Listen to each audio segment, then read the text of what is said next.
ஐயா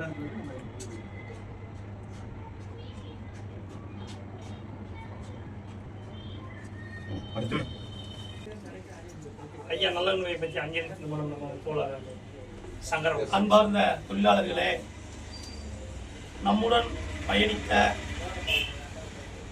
தோழர் நல்லக்கண்ணு அவர்கள், அவர் தோழர் நல்லக்கண்ணு என்று சொல்ல முடியாது, எல்லாருக்கும் எல்லாம் வேண்டும் என்பதை கொள்கையாக கோட்பாடாக கொண்டு இந்திய விடுதலை போராட்டத்திற்கு பாடுபட்டு நம் சுதந்திர காற்றை சுவாசிக்க முன்னின்றவர் என்பதை இந்த நேரத்தில் மறந்துவிடக்கூடாது.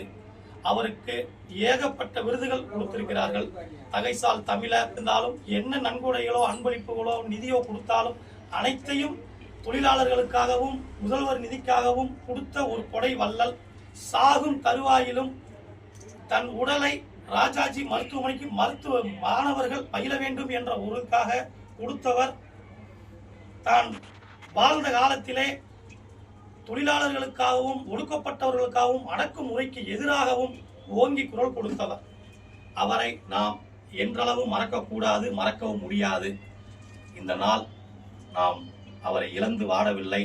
அவருடைய கொள்கைகளை ஏற்று நாம் பயணத்தை தொடர வேண்டும். ஒவ்வொருவரும் தோழர் நல்லக்கண்ணு அவர்களின் கொள்கைகளை கோட்பாடுகளை ஏற்படுத்தினோம் என்று சொன்னால் நம்மளுக்குள்ளேயும் RNK என்கிற நல்லக்கண்ணு அவர்கள் பயணித்துக் கொண்டிருக்கிறார். எனக்கு வாய்ப்பளித்தமைக்கு நமது கட்டட சங்கம் சார்பாக நன்றிகளை வாழ்த்துக்களையும் தெரிவித்துக் கொள்கிறேன். தொழிலாளர் ஒற்றுமை ஓங்கட்டும்.